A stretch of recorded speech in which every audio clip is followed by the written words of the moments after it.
Okay, thanks so much. Charles Moscowitz here. My guest is Robert Lawson. He's the author of the book Socialism Sucks. Robert, thanks for joining me today. Hi, Charles. Good to be here. Robert, I've been watching these very dull debates by Democratic candidates for president. Dull, but yet important because one of these characters will probably most likely be the nominee. And it's going to be a very tough and very ugly race, I suspect, once that is determined. Um, I've observed that generally they have really moved, I would contend, pretty far to the left. They have supported such things as the end of all private insurance companies, which means that everyone is going to have to go on the government plan unless you're either a government employee or you live in Nancy Pelosi's congressional district. And such things as abortion coverage for all, federal taxpayer funded, including for transgender people, which I thought was rather strange because I didn't know that was a big issue. Um, Open borders and health care for illegal immigrants, just stuff that is way out there. There was a lot of vague references to reordering our quote democracy, even though this is not a democracy, it's a republic. And I guess I'm wondering, I mean, how far left have we gone? And is this kind of stuff becoming mainstream? Well, it's hard to say. One of the reasons we wrote the book, and the subtitle of the book is Two Economists Drink Their Way Through the Unfree World. So I chose to drink last night rather than watch the debates. Okay. Really not sure. I mean, we're hearing a lot of chatter about socialism. The explicit use of the term democratic socialism from Bernie and AOC and others. And you're seeing a lot of young millennials, especially talking about, socialism being a desired thing. We think there's quite a bit of confusion about what that means, because if you ask them, oh, so you mean that the government should run hotels and restaurants and factories, right? Oh, no, that's not what we mean. So one of the things we wanted to do was to clarify what socialism means. And it means that the state is controlling the means of production, the land, the labor, and the capital, as economists would talk about it. And most people I talk to don't seem to be for that, although there may be some. Most seem to be in favor of what the Nordic model, the Scandinavian model. Now, there's a lot of things about the Scandinavian model that I don't like, especially the fact that taxes in, say, Sweden are about 50% higher than they are here. But if you go to Stockholm, it's not a socialist country. I mean, the buildings that you see, the factories that produce Volvos, the grocery stores, these are private companies owned by private individuals, and they're selling their products at unregulated prices. And it's a market economy, and not in a lot of ways that different than ours, except on tax day, where they nail them for about 50% more than our government hits us with. Mm-hmm. So if they're in favor of that, I think we could have an honest debate about whether taxes should be 50% higher in the United States. Now, I'm against that, and I'm pretty sure you are too. But that's not a debate about socialism. That's a debate about whether we should increase taxes. So there is a certain amount of, the optimistic part of me says, hey, these people are just confused. They really don't know what socialism is. They just want higher taxes. And if that's all it is, well, that's just sort of good old-fashioned Republicans versus Democrats stuff. But it does sound different. You're hearing the word socialism, and you are hearing some on the fringes, some elements that do sound like socialism, like, for taking over the entire healthcare industry. So the pessimistic side of me says, hey, yeah, there is actually a real threat here to the sort of the structure of the American economy, beyond just whether we raise taxes a little bit or not. So I kind of go back and forth between optimism and pessimism, depending on which person I just saw most recently. But the pessimistic side of me is gaining ground, because I'm pretty sure that Bernie Sanders knows what socialism is. And I'm pretty sure when he says he wants socialism, he has in mind state control of the economy, complete state control of the economy. And that's a terrifying thing. And it hasn't worked out well, as you know, anywhere else it's tried. No, it hasn't. And talking about the book. Yeah. And you're doing in your book, you are defining, and I'm hoping it reaches some of the young people that maybe are your students over at your college, and that is that socialism means, just as you said, public ownership of the mode of production, public ownership of communication, public ownership of distribution. In other words, the public is a euphemism and a surrogate for the government because there is no such entity as the public. I mean, Right. we're individuals who live together in a and have set up a government to protect our rights. I mean, that's the American understanding. But they're viewing the government as something more. They worship the government. It's the government becomes this messianic fact, transformative entity that can literally change human nature, change human beings by means of force. And they view that altruistically. They think there's something good about that. The actual ultimate change is never something that's articulated even in their own imaginations, but they view government as this kind of an agent. That's what they mean by change agent.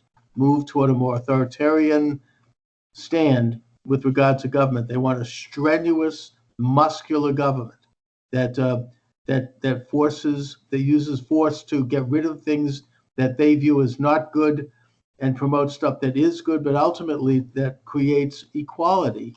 In other words, that nobody can be different than anyone else. We're not equal. We're equal under the law, but nobody's equal to another person. I mean, yeah, it's just not. It's against human nature. But I think that these younger people don't seem to understand that that's what they're talking about here, and they don't have the kind of memory, or frankly, the kind of education to know what the history of socialism has been. It has been manifested by Bolshevism, Nazism, all of these things, where you have this very strenuous state stepping in and replacing the individual under God with this kind of secular behemoth. Do you think that the younger people in your classes understand this? I mean, they probably do a little bit because you're their professor. Yeah, we one of the challenges we have here is we select our students pretty hard. So we don't get too many coming to us who self-identify as socialists.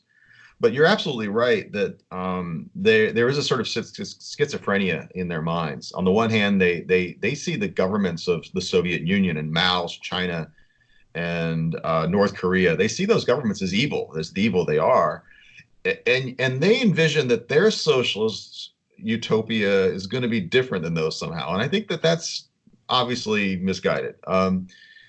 You mentioned the equality. There obviously is a fixation on equality. One of the things we try to talk about in our book, and we use beer as an example, not surprisingly given the subtitle, is it's not just that socialism delivers equality. It delivers a certain drab sameness, and sameness is a little bit different, even worse than equality. When you're in Cuba, there are count them, two types of beer. There's Cristal, which is sort of a light lager, and then there's Bucanero, which is sort of a darker one. Honestly, they taste like Budweiser-ish, not a good version of Budweiser, but and you get two kinds of beers, comrade, like it or not, and it's wasteful to have three, So I'm pretty sure most of the socialist Bernie Sanders lovers like their craft beers. One of the chapters we have is we went to Chicago to the Socialism Conference. It's in July. It's coming up in a few weeks here. And the students that we talked to there, a lot of them were drinking Revolution Brewery. Now, Revolution Brewery is a very large craft brewery in Illinois. I think it's the largest in the state. And as the name implies, they use communist and socialist symbols. They have like a raised fist for their pool on the bar. The red stars. But that brewery, Revolution Brewery, which is a private company, I'm sure it's a for-profit firm operating in a capitalist-ish sort of country like the United States. That brewery has more beer variety and quality than all the socialist countries in the world combined. So we were really saying, you guys, if you like your iPhones, if you like you're not going to get this wonderful array of things that you like in your life from certainly not state socialism like the Soviet Union, But you're not going to get an iPhone from worker communes either. I mean, there's just no world where a small worker-run enterprise is going to Right. produce iPhones. So we're trying to educate them on this point. It's like, they weren't evil kids. They were just really completely unaware of how economics works. Yeah, I mean, they're going to not only are they not going to get any beer other than what the government, creates, but they're not going to have any. They're going to lose a large portion of their freedom. Yeah. They won't be able to come and go as they please. Everything has to be done by committee. There's an end to privacy. There's an end to, in a sense, the internal sovereign life. I mean, I don't know if they realize the manifestations of this really, when you look at it, unnatural and bizarre fantasy, as if this is some kind of a virtue, as if they're helping someone else. They would be helping someone else a lot more by supporting a less regulated economy where people can make a buck and people can achieve something. And of course, they'll throw back, well, what about a safety net? Well, fine. You don't have to. I mean, conservatives aren't anarchists. There are ways to go about it that perhaps are more efficient, like maybe private charity. But nevertheless, we all agree that a good moral society protects people. And yet, if you look at their programs, they've corrupted just about every endeavor that they've gotten into historically, with a possible exception. I think I have to give credit where it's due, and that is communist labor organizers did a very good job of raising the awareness of labor, particularly in Latin America, not so much in this country. But the ultimate goal is not to help labor or to help people. It's to create a new human resource, to create, kind of a cog in a greater wheel, or some kind of a greater good. And that vision is corrupt. It's not something that anyone in their right mind would support. It's unnatural. It's not. Nobody wants to give up these things, nor should they. But yet, you get a guy like Bernie Sanders, you mentioned, who's fully aware of what socialism is. He's got what, 2 summer homes, one on the Cape. His wife was involved with some kind of a scandal with the shutdown of a college in Vermont, with some financial improprieties. He's a millionaire. Noam Chomsky, I've interviewed him a few times. He's got a summer home in the Cape. That's okay for him, but yet what they're advocating would not allow that for someone else, unless, of course, you had a committee decide to give you a few days vacation here or there. It would remove your ability to make these decisions for yourself. It removes individual sovereignty. And I just don't know why younger people don't get that. Well, I'm not so sure either. Here's what I saw in Chicago with the young people. I saw a lot of young people who identified what they perceived as injustice in the world. And I'm kind of a libertarian. A lot of the injustices that they identify, I identify as well. I see why black kids getting shot by white cops for reasons that don't seem to make a lot of sense all too often in this country. And I think that angers me and it angers them. I see immigrants being treated improperly in many ways, and it angers them. And so they see these things that they think are wrong about the world we live in. And the socialist leadership is, and you mentioned the communist labor organizers, they're the same. They're very good about latching on to these people that see something that is unjust, and it's a legitimate injustice. And they say, we have the solution. Come over with us. Over here, the socialist side, we know how to fix this. We will create this new world, and this world will get rid of racial injustice. We'll get rid of xenophobia. We'll get rid of sexism and what have you. And they're so wrapped up in what they see, this injustice that they're so emotional about, that they kind of get lured in. We saw that like abortion rights, and many people, I'm a little soft on it, but many people care a lot about that issue, and they I think the socialists are using it as like a gateway drug.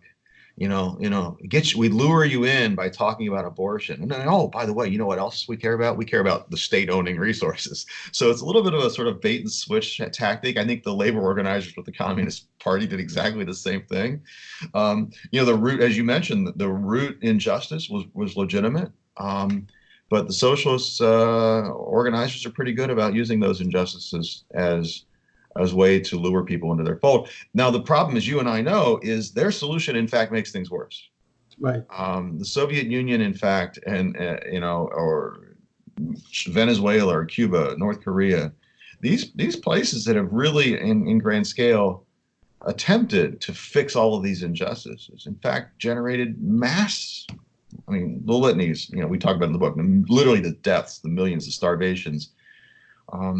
And that socialist man, that evolved being that they imagined, this socialist man was going to become this sort of new person who didn't have sexism, who didn't have racism, who didn't have xenophobia, didn't have any of these evils of bourgeois, that person was going to evolve. And that person never showed up in the Soviet Union. He never showed up in Venezuela, never showed up in Mao's China. And because he never showed up, those countries had to repress the heck out of those people.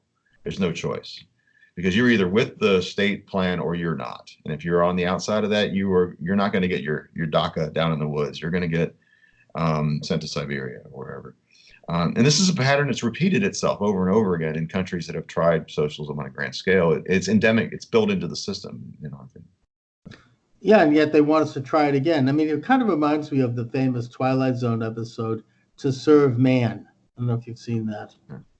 These aliens come from outer space, and they with this book, and they go with the UN, and we're here to serve man, we're here to help mankind, and they're welcomed in as great benefactors. We're going to stop war, we're going to plant vegetables, we're going to, the deserts will be green. And then at the very end, one of the code breakers figured out what was in this book, and they discovered that it was a recipe book. They wanted to serve man. That's what they were here to take, like as cattle. And, so yeah, they lure you in with legitimate social issues. These are real problems. And then they use those issues as a kind of a dialectical cannon fodder to create conflict, to fan the flames of more conflict as a way to come in and rescue the situation by increasing their own power and the greater power of government. These are all issues that, if they actually cared about them, which they don't, other than maybe some naive camp followers who think who do, but yet they're turning a blind eye, then they might do things more concretely that could address them in the real sense, and not try to think that they're going to be utopians and utterly end them, because that's not possible. We're not perfect beings. There's no such thing as a perfect society. There's such a thing as crime. I mean, if there was a perfect society, then my car, which is parked right outside this house, I wouldn't have bothered to lock the door.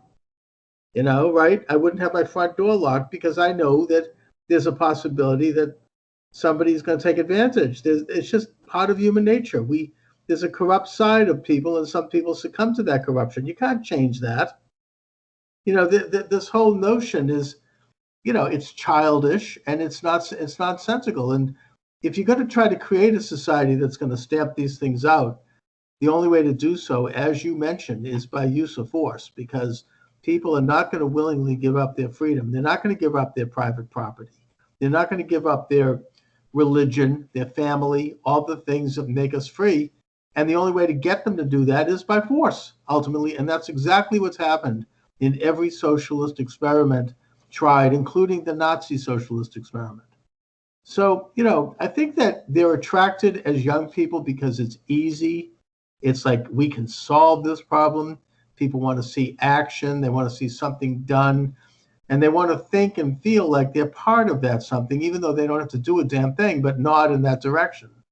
It's something that's, it's sort of the venue of the beautiful people, right? I think that actually Gloria Steinem had it right when she accused women who were supporting Bernie Sanders and not Hillary Clinton of trying to do it because they wanted to get a date, right? I mean, you want to be part of this trendy kind of thing where people have fun, and there's like a certain sales aspect to this. You get to, you're not going to be criticized. You're going to be praised for doing nothing.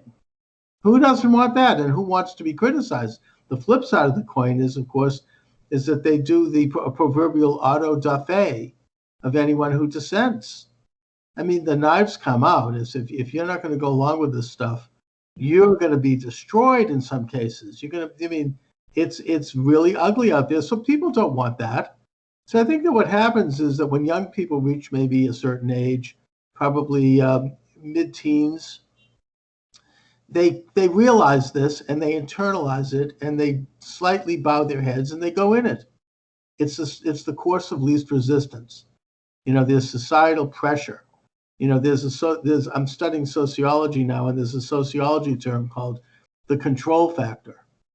You kind of eventually turn a blind eye to aspects of something that are not good and that are not pleasant, and you excuse it because it's the course of least resistance, and you do it ultimately out of self-interest.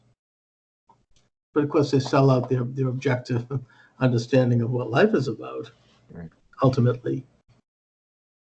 Yeah. So one of the things that I think is important to know is about socialism is that it doesn't allow for capitalism, but capitalism, oddly enough, allows for socialism. I mean, in the sense that if you wanted to create a worker-owned enterprise, you're perfectly free to do that.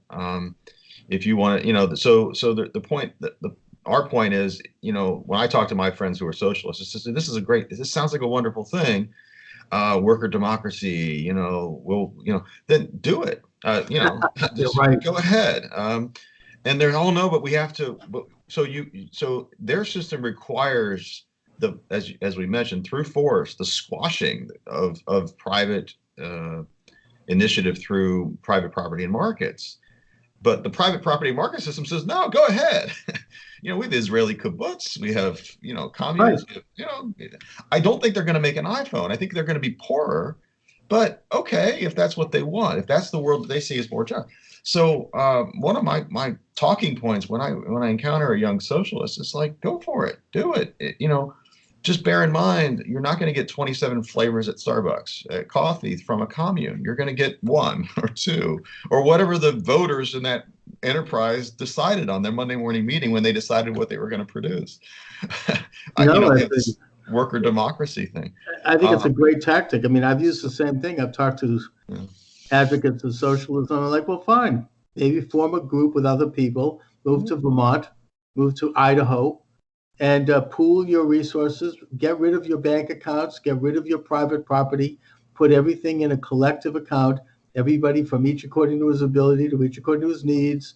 You'll just get enough for what the communists decided you need, and you can live collectively. I mean, there's nothing stopping that, and you don't have to feel guilty. You don't have to feel like a hypocrite because you won't do it. But that's obviously a great way to call them out because they're not going to do that. They want other people to have to do it. They want to use the force of law and the government as an instrument to force other people to do it, and they're generally not going to do it. I mean, there's a reason why people, the further left you go, the richer people are. The wealthiest of Americans, the top 1%, as they used to say with Occupy Wall Street, overwhelmingly left, overwhelmingly liberal, not communist, but left of center, supports left-wing candidates and causes. I mean, you could take a look at the Forbes magazine publishes every year the top richest Americans. I mean, all those who we can identify their politics are all liberal. It used to be the two exceptions were the Koch brothers, but they've gone now left. I mean, you don't hear about the left screaming about the Koch brothers anymore because they hate Trump. They're supporting the Democrats.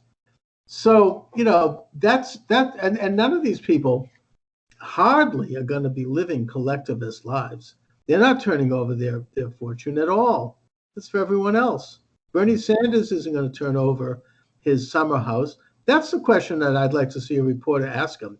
During that debate, that's what the question they should have brought up. You want to have nationalized health care. Are you going to be part of that? Do you want to have, you want to break up big, as you were saying, combines of wealth? Well, fine, let's start with yours. Yeah. This is ridiculous. And it's arrogant. Yeah, no, completely agree. Yeah. It's hard to know where some of that is coming from with I get Bernie. Bernie's a power guy.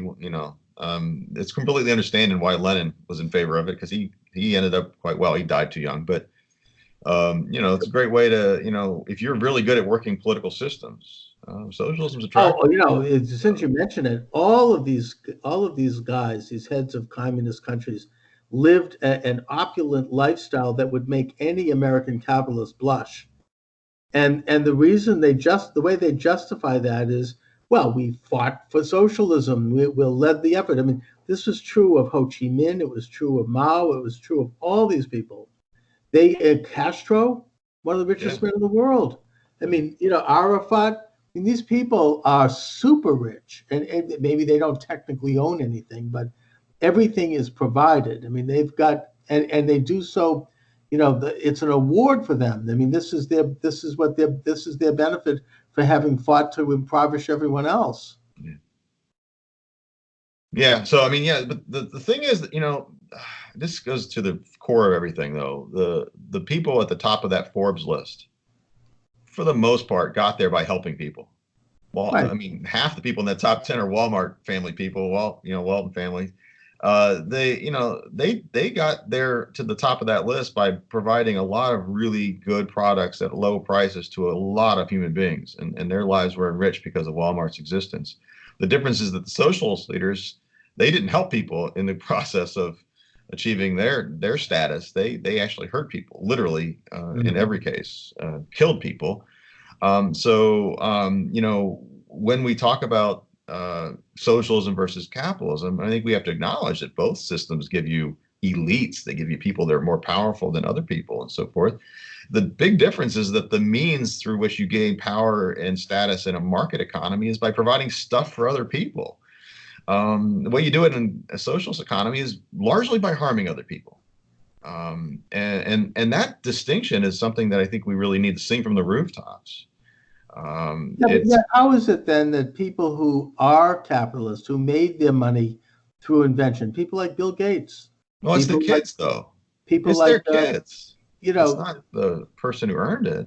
well, the thing is that they created this enormous wealth because of their own smarts and their own work ethic and their ability to understand what was going on in the world, and they capitalized on it. They marketed, they harnessed it, and they made fortunes, and they created money, which is great. I mean, where it didn't exist before.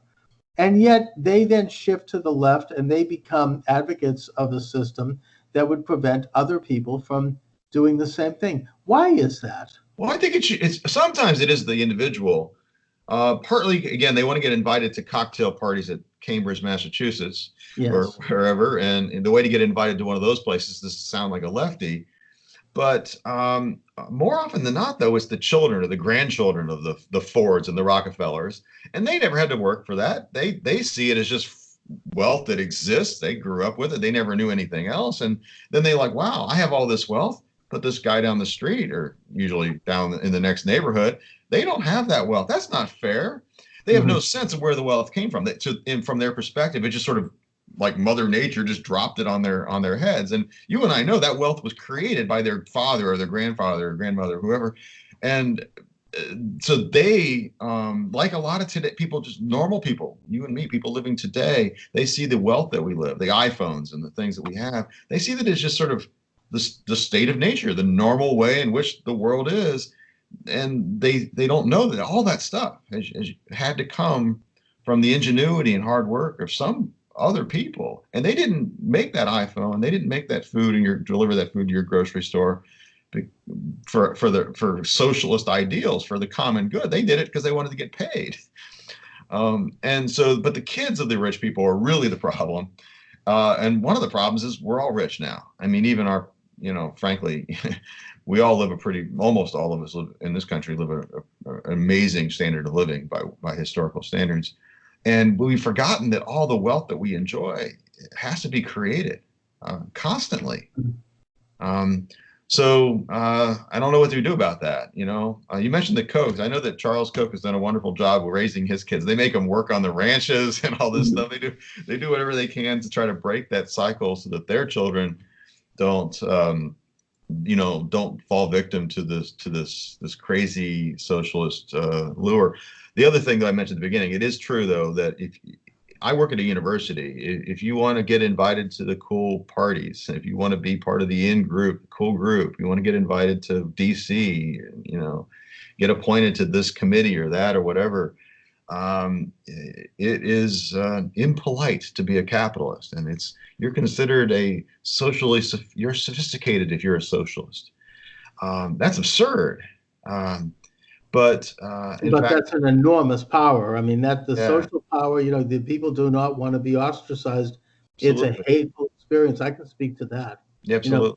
You don't take a left-wing stand on an issue, there's a penalty for that. And ostracism is much more ugly and more difficult than being charged with a crime. That it really can hurt. And most people do not, and there's, as I say, they always hold somebody up as an example to warn everyone else. It's a subtle thing. As I say, it's like an auto da fe. I mean, this was something where somebody would be publicly, lashed and possibly executed as a way to warn everyone else, don't go this way, don't do this thing. And that happens regularly. You have I don't know who the enemy of the people is now, probably President Trump, but the thing is that whoever it is that's being vilified, they're going to go after them, and they're going to do it both to destroy them and the threat they have to socialistic powers, but also as a little message to everyone else that this could be you, that this is you, and we can do this to you, and you're not as strong as Trump is. You're going to be destroyed, and people respond to that. You have a livelihood, you've got a family, you have to protect yourself. I think that this is a very powerful force that the left has. It's the main weapon in their toolbox. That kind of political and social, it's more of a social power.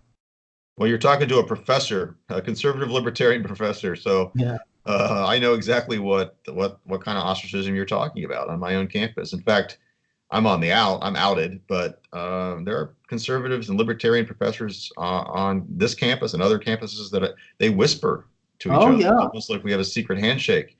Oh, I'm one of you. Don't tell anybody. And so, it's a real phenomenon. I don't know exactly what the source of this cultural reality is, but as I say, if you want to get invited to the cool parties, you better be left wing in a lot of social Well, the settings. question is, how can we as conservatives become cool? Yeah. I mean, how can we have parties that have? That's why we wrote this book, though. Although the name is a little bit maybe harsh, but the focus on beer and having fun and being sort of common manny about things, that is something that we think works when we're talking to people who are, especially young people. Is we conservative libertarians, we're kind of a buttoned down crowd. We're a little older, whiter male. We need more tattoos and nose piercings, and we need to be cooler, to be frank about it. That's going to be hard for me, and I'm pretty sure you were a little old, but our movement, the conservative, libertarian, free market movement, whatever you want to call it, we need to be cooler. We need to be less, frankly, boring. And no, I mean it's something that I'm glad that you're going up and taking a swing at that ball. But if you look at some of the people, like cool people who are conservative, or even moderately conservative, and publicly so, like for example, Milo Yiannopoulos. I mean, he's flamboyant, he's gay, he's hip, and the attacks on him are 10 times more vicious and virulent than if he were just a stodgy old conservative guy with a suit and tie. I mean, this is like, it's like if you're a black conservative, like Clarence Thomas. I mean, oh my God. I mean, you forget it. I mean, it's like a double, triple threat. So, you can expect I suppose it's like it has to have a critical mass. It has to have a cultural phenomena where we connect with each other and we become more public. And I mean, Andrew Breitbart was a great example of that. They go out and kick their butts. Stand up and do it, and to hell with them, expose them, and meet them in the field of the battle of ideas. So you guys are doing a good job with your book, and I appreciate the fact that you are. Yeah. So, it takes a brave person to go into that setting and still be, hold to their views. And so we need more brave people, that's for sure. We need more Black conservatives who are willing to go into Black communities and be a conservative in that community. And it's hard. That takes a lot of guts. We need more conservative professors. There are a lot of them that they need to stand up and say so. So whatever your setting is, and we need more people who are going to be brave enough to and pay that personal cost. Yes, indeed. And that's what we're doing. Believe us, Ben Powell and I are pariahs on in a lot of people's minds on our campuses because we're not towing that that sort of left-wing orthodoxy. And we don't have time right now for me to tell my story, but putting that aside, my guest is Robert Lawson, who, along with Benjamin Powell, is the author of Socialism Sucks. Two economists drink their way through the unfree world. Bob, where is the book available? All the usual places. It's coming out. Regnery Publishing. Amazon has it pre-sale right now. It comes out on July 30th.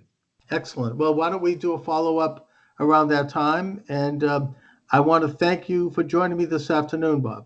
Thanks a lot. All right. Take care.